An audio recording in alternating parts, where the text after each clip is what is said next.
Lance Barber's return as George Sr. in Georgie and Mandy's first marriage was an emotional moment, highlighting Georgie's unresolved grief after his father's death in young Sheldon.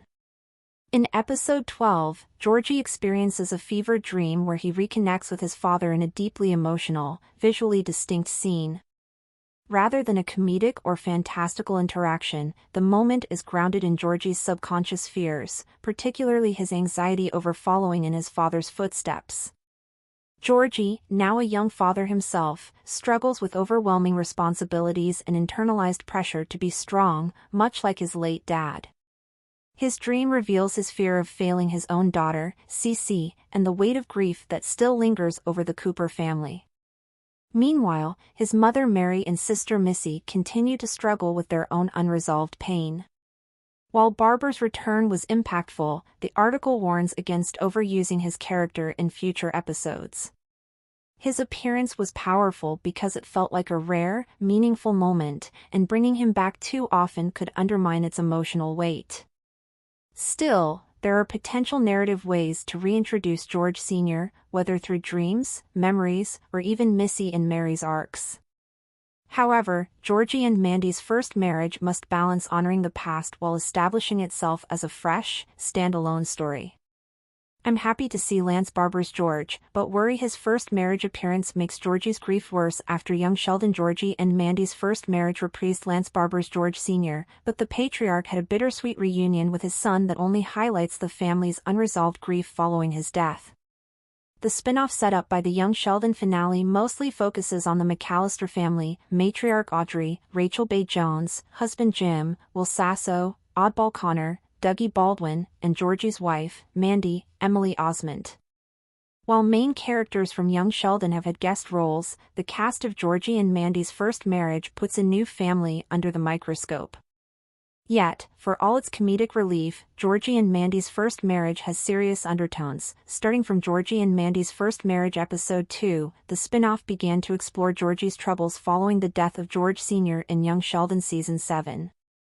While the comedy initially had Georgie frequently visiting his father's grave, the cemetery has been abandoned for the real deal.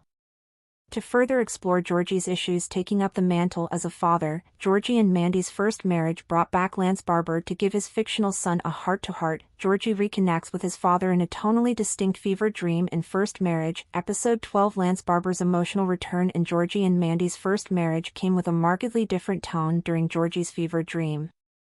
After falling asleep with a fever of 102, Georgie dreams he's back in his childhood home with his father making pancakes. The camera is higher quality, the laugh track is gone, and even the colors in the scene are more muted and natural. The dream sequence doesn't play out exactly like a young Sheldon episode, but it's distinct from the spin-off's classic sitcom structure. The visual differences not only jar the viewer, but they give a unique insight into Georgie's mind. Taking such a drastically different approach to the dream sequences made Barber's return feel more grounded. Rather than use Barber's image in a more outlandish, comedic way to speak through Georgie's dream, the spin-off packs an emotional punch by opting for a more minimalist approach. Instead of dreaming they're on the moon or in the midst of some grand adventure, George Sr. is just standing in the kitchen and waiting for Georgie.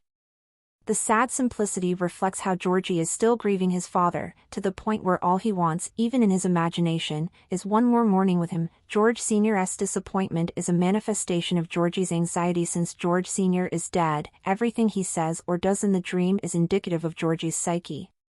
The fact that Georgie is dreaming that his father is disappointed in him simply for taking care of himself is reminiscent of Georgie and Mandy's first marriage episode 2, when a doctor tells Georgie he has anxiety. Although Georgie writes it off as the titular New York nonsense, it's clear that juggling all of his responsibilities and his emotions is too much for him. Not even the image of his father can convince Georgie that he deserves to take a break. While mourning a father, trying to keep a grieving mother afloat, caring for an infant, worrying about a sister, and trying to fit in with in-laws would be tough on anybody, it's easy to forget that Georgie is only 19, though the couple are meant to be in love. The age gap in Georgie and Mandy's first marriage only further illustrates the depth of Georgie's anxiety. While mourning a father, trying to keep a grieving mother afloat, caring for an infant, worrying about a sister, and trying to fit in with in-laws would be tough on anybody, it's easy to forget that Georgie is only 19 in the spin-off. In the real world, Georgie would barely be able to vote and wouldn't be able to drink yet, but he's dealing with enough stressors to put him at risk for grand cardiac events. George has never gotten the time to grieve George's death for a sitcom. Georgie and Mandy's first marriage has given Georgie complex grief to handle, if he can only let himself confront his pain. Georgie's complicated feelings about George Sr. come to light in Georgie and Mandy's first marriage episode 12 more clearly than ever, showing that his greatest fear is following in his father's footsteps. Now that he has a child, Georgie is terrified at the prospect of leaving Cece fatherless, yet at the same time, he won't give himself any room to breathe.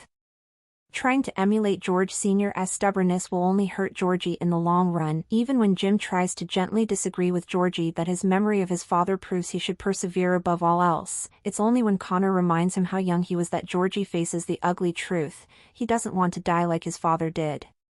Georgie's surviving family isn't better off, with the Cooper family basically dictated by their unresolved grief. Missy's, Reagan Revered, teenage rebellion is exacerbated by her emotions around missing her father, while Zoe Perry's Mary is the true villain of Georgie and Mandy's first marriage due to the feelings she refuses to work through. Ken Barber's George return in future first marriage episodes, while Lance Barber's return to Georgie and Mandy's first marriage was a necessary and profound change of pace. Any future appearances will be scarce by necessity.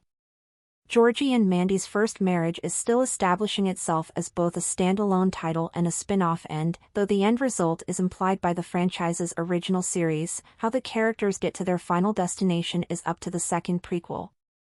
Utilizing Barber too much would take away from the sitcom and make Georgie and Mandy's first marriage feel like nothing more than an extended eulogy for the Cooper family patriarch. Still, there are narrative conceits that would explain George Sr.'s return in Georgie and Mandy's first marriage if the comedy wants to call Barber back for special occasions.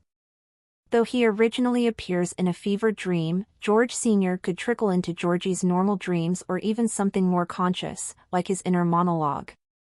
Similarly, George Sr. as a character could be used as a plot device for Missy and Mary's